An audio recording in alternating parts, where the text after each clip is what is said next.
Bait mo kasi sa akin eh. Maraming may ayaw sa akin dahil kay Papa. Hindi mo lang alam, Sol, kung anong ginawa ng ama mo sa bayan. Hindi ka naman katulad ng papa mo, Sol. Hindi nga. Pero ba't sila nagagalit? Mabuti naman si Papa. Hindi, Sol. Siya ang rason kung bakit kami naghirap at kung bakit wala na ang tatay. Kapag gusto mo akong makasama. Gusto kasi. At kahit gaano kasama ang ginawa ng ama mo, hindi ko mapigilan na mahalin ka, Solina. Hindi ko maiwasang mahalin ka. Ano? Gusto kitang makasama lagi. Okay mo naman. Matalik kong kaibigan si Solina. Pero sa pagkakakilala ko sa kanya, nagbago ang pagtingin ko kay Sol. Napansin ko siya agad dahil sa lagi siyang binubuli sa school. Sa unang sulyap ko pa lang sa mata niya, alam kong mabait ang puso niya. Totoo, ang ama niya ang dahilan kung bakit wala na ang tatay ko. Kinuha ng ama niya ang ari-arian na mayroon kami. Nagkagusto ang ama ni Sol kay nanay, pero masyadong mahal ni nanay si tatay. Nung araw na nagkasakit si tatay, walang ospital ang tumanggap sa amin. Sinisisi namin ni nanay ang lahat sa ama ni Sol. Hindi lang yun dahil marami ang nakakaalam sa ginawang korupsyon ng ama ni Sol noon. Tulad ng ama kong magsasaka, walang gustong bumoses dahil sa takot at hindi alam ni Sol ang totoong nangyari doon. Gab, sa tingin mo ba may magkakagusto sa akin? Oo naman. Ano ba?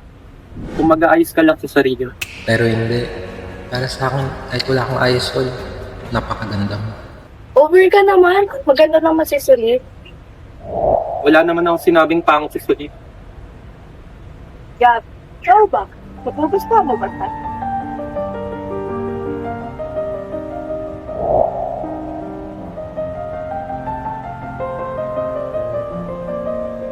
Ayan, post ka doon.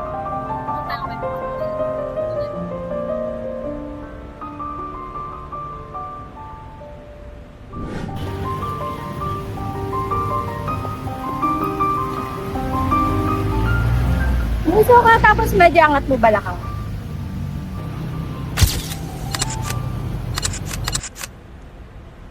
Gab, ito mag-picture. Hindi mo naman kailangan gumanyan. Ngumiti ka lang.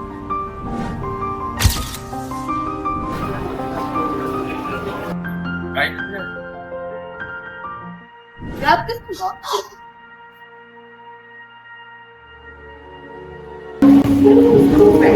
Gusto mo. Thank you.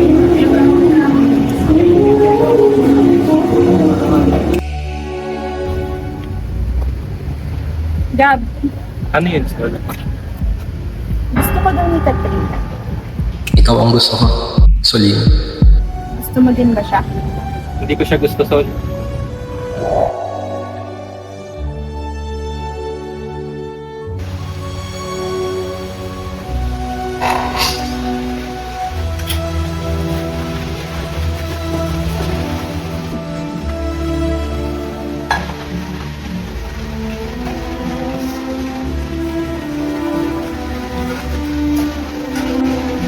Dahil paano to? O kapag ngayon ka lang, lagi ka na lang ginagabi. May pinuntahan lang po ako dyan sa tabi. Gab, kasama mo na naman ba si Sol?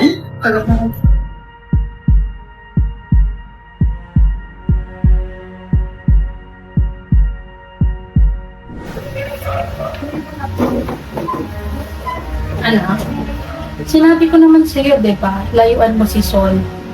Hindi siya nakakabuti para sa'yo. Tingnan mo, lagi mo na lang siyang hinahatid. Nay, gusto ko lang naman naligtas siya at walang aaway sa kanya sa daan. Alam mo naman ang nakaraan natin, hindi ba? Mabuti na lang si Katrina na lang ang makatuluyan mo. Gabriel naman, kung anong nabubuong pagmamahal mo para kay Sol, itigil mo yan. Ano ka ba naman?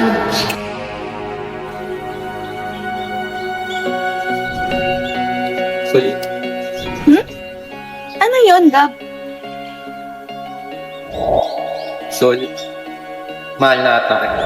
Sa araw pa lang na nakita kita, alam kong gusto ka kita. At sa tagal kong nakilala kita, minahal ko kung ano ba. Mahal na kita, Solid.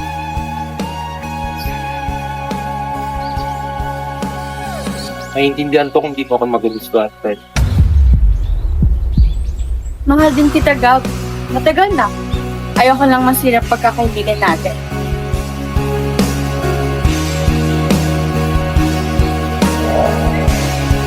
Simula nung araw na iyon, mas lalo kaming nagsasama ni Sol. Araw-araw kaming sabay umuwi at pumasok, sabay kumain at sabay na nag-aaral.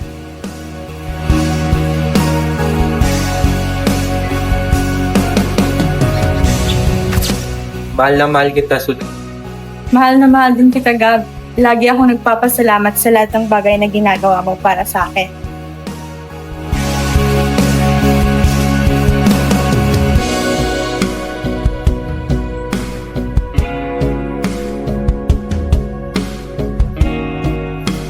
Solin! Anong ginagawa niyo dito? Anong ginagawa niyong kalokohan na to? Ha? Ikaw, tigilan mo anak ko. Ha?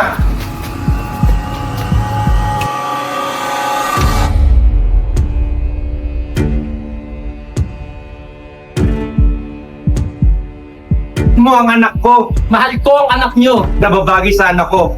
Sisirain mo lang yung buhay niya. Gaya ng pagsira mo sa pamilya namin. Wala kang karapatan magsalita ng ganyan.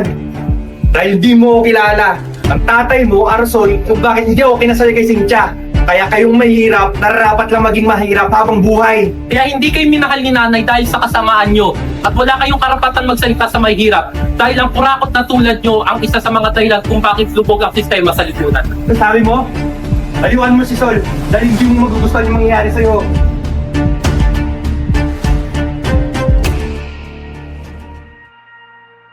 Gab? Ikaw ba yung tagapagpantay ni Sol? Oo, tama ka. Ako ang tagapagpantay ni Sol. Napalitaan ko ang nangyari. Gusto kong makita ni Sol.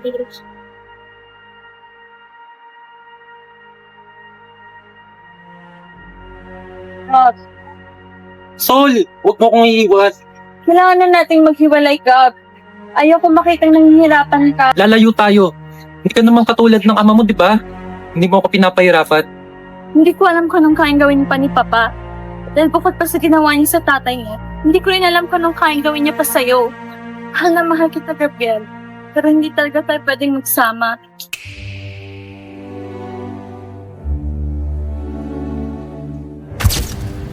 Gab? Uy! Gab, kumusta ka na? Nabalitaan mo na ba? Ang alipad. Ng mayor. Patunayan kasi yung korupsyon na ginawa niya noon, tsaka yung pang-aabuso niya. Pang-aabuso? Gab, lumabas sa papel na sinasaktan ni Mayor ang anak niya. Lalo sa Celine, marami daw pasasasulin at sugat bago siya nagpakamatay.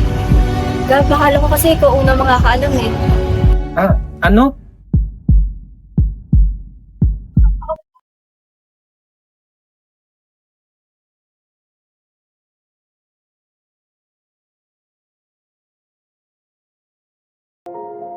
Ano nangyari kay Solin?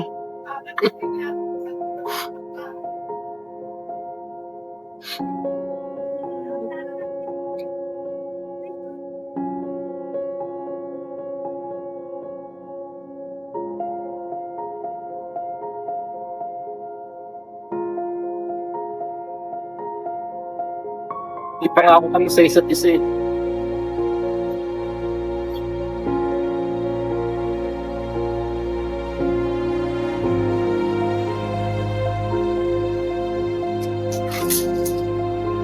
Gab, gusto ko ita.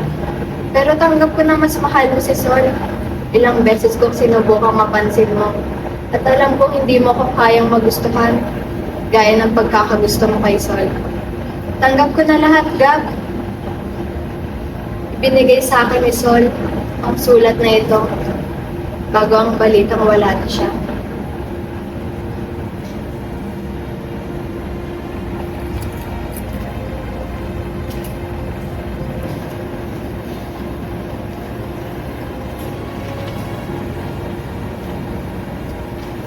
Gabriel, hindi sapat ang salita kung paano ko gustong sabihin sa'yo na mahal kita habang buhay kong maaalala ang maikling panahon na ibinigay sa atin. Patawad sa gagawin ko, Gab, dahil hindi ko na kaya. Hindi ko na kaya ang sakit. Sana mapatawad mo ako. magpatuloy ka sa buhay mo, tuparin ang mga pangarap ko para sa'yo, at humihingi ako ng tawad sa lahat ng sakit na ibinigay ni Papa sa inyo. Sa muling pagkikita, Gab. Nagmamahal, Sol. Kahit anong pilit kong protektahan ka, Sol, hindi ko nagawa. Ilang taon na ang nakalipas, tinanggap ko ang lahat at piniling intindihin ang sitwasyon namin ni Solid.